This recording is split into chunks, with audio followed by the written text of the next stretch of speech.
Today, a look at some school pencils.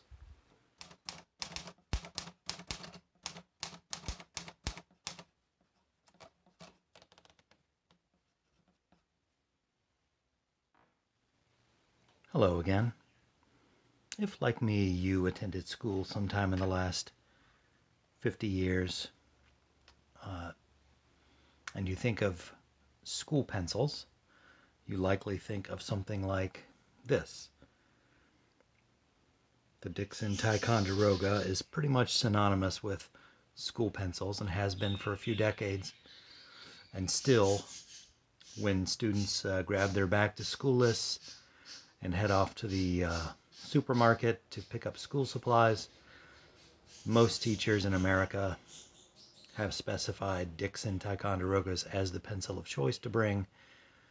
They won't wreck the sharpeners, I guess, in the classroom. The quality is pretty much guaranteed. It's standardized. You know what you're getting with a Dixon Ticonderoga. They're acceptable pencils. And they're not bad quality. No longer made in America, now made in either China or Mexico. But still, not a bad choice for a classroom school pencil.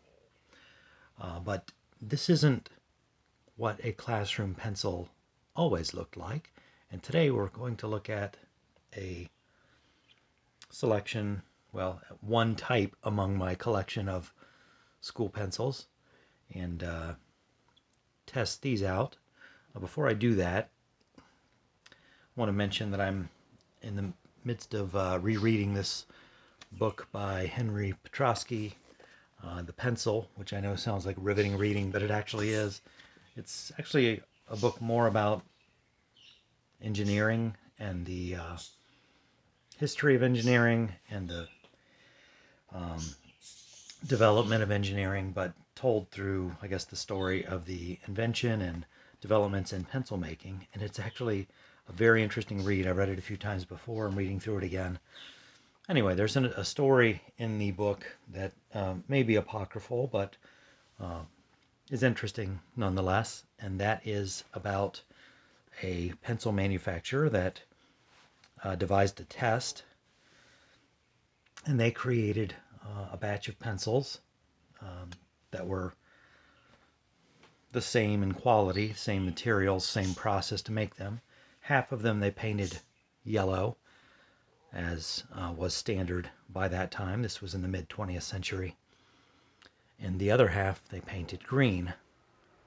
And in a business, they distributed these pencils, the yellows and greens, and they had the users of these pencils then rate their experience with using the pencils. And they found that the ones who had been given the green pencils reported much more frequent lead breakage, overall lower quality, and lower satisfaction with their pencil than those who had been given the exactly equal yellow pencils. The only difference was the paint color.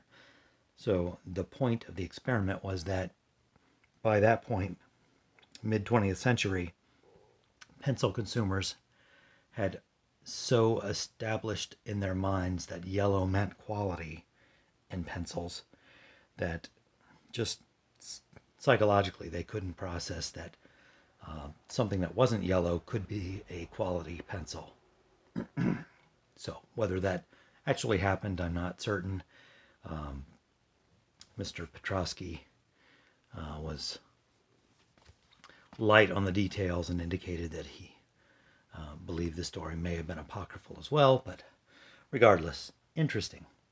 So let's set aside the Dixon for a moment and look at these Eberhard Faber school pencils. There's a date 1849, which obviously is not the date of manufactured. Made in USA by Eberhard Faber, Inc., Crestwood, Wilkes-Barre, PA, trademark, U.S. Patent Office, etc. Printed in the USA. Leadership in Fine Writing Materials since 1849. There we go. I believe that's when the Eberhard Faber plant started production in America.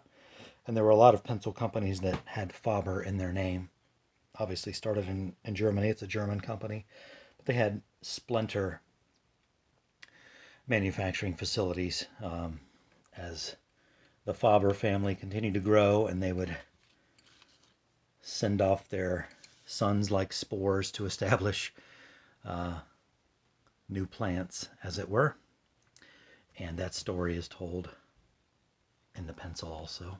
I'll probably do a full review of this book at some point because it is fascinating to me.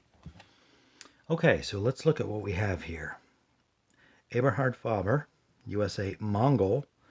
The Mongol that we are most familiar with, those who know pencils, is a yellow pencil with a very distinctive band on the ferrule. This one is without a ferrule.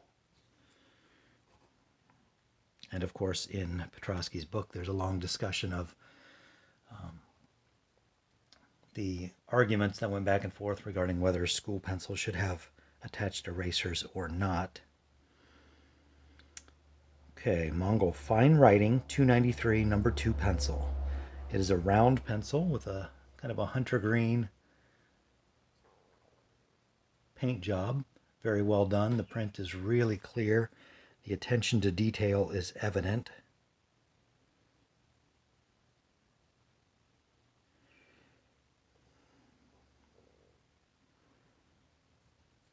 Seems to be standard length and standard diameter for a ferrule-less pencil. Let's sharpen one up and see how it does. I'm going to use the claw, the deli sharpener with the metal teeth, and because this is such a beautiful pencil, I'm going to go ahead and protect the wood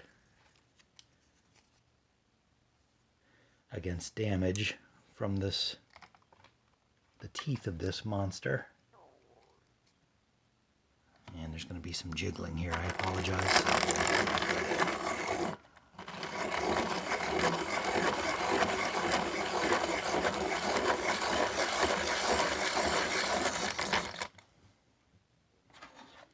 Alright, I think I got to the end there.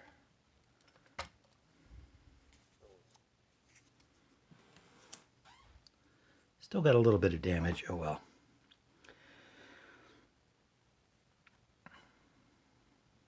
So, kind of surprisingly, the core is a little bit off center. You can tell by the shape of the sharpen there. But still, that is clearly cedar. I could smell it, and the reddish hue and the fine grain gives it away. That is definitely a cedar pencil, which I don't believe most Ticonderogas are made of cedar anymore. Let me grab a piece of paper and we will try it out.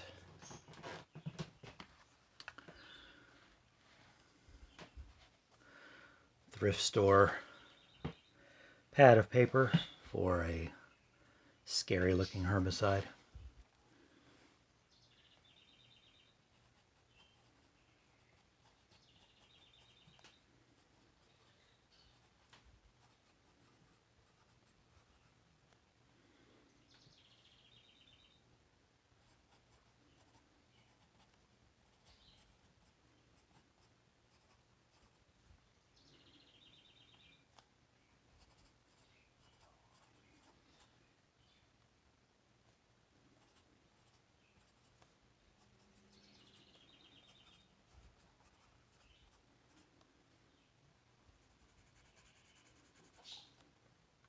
I'm not sure if you can hear that.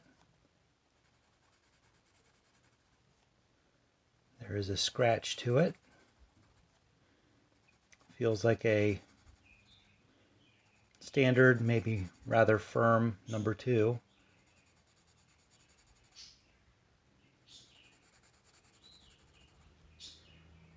Has that very particular kind of feedback that you get with an uncapped pencil without a ferrule or eraser. Sorry, my exposure's jumping all over, isn't it?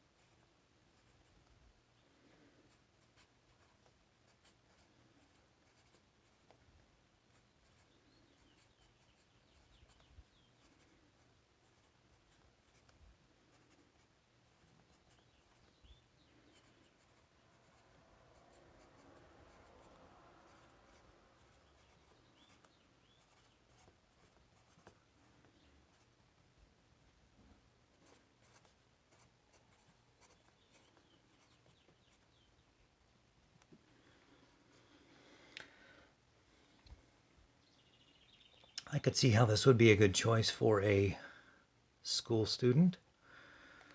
The firm number 2 means you're not going to be getting up, interrupting class to grind away at the pencil sharpener all that frequently, which would be a plus if you're a teacher, I would think. It's not an overly dark graphite.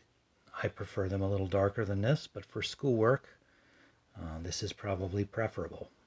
A little better point retention, wearing down the point more slowly, and you're not doing any kind of fine art. At least you're not supposed to be doodling during class, so probably an excellent choice for a student. And these were clearly marketed for that demographic. Just very impressed with the quality of the print, the materials, the paint job.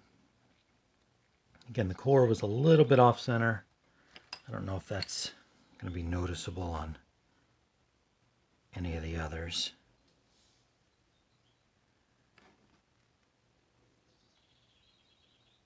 They all seem pretty well centered. They're just slightly off. But that was the Eberhard Faber Mongol Fine Writing 293 school pencil. And I have a somewhat extensive collection of school pencils that at some point or another I'll probably get to them all. Thanks for joining me for this one, and I hope to see you here again next time.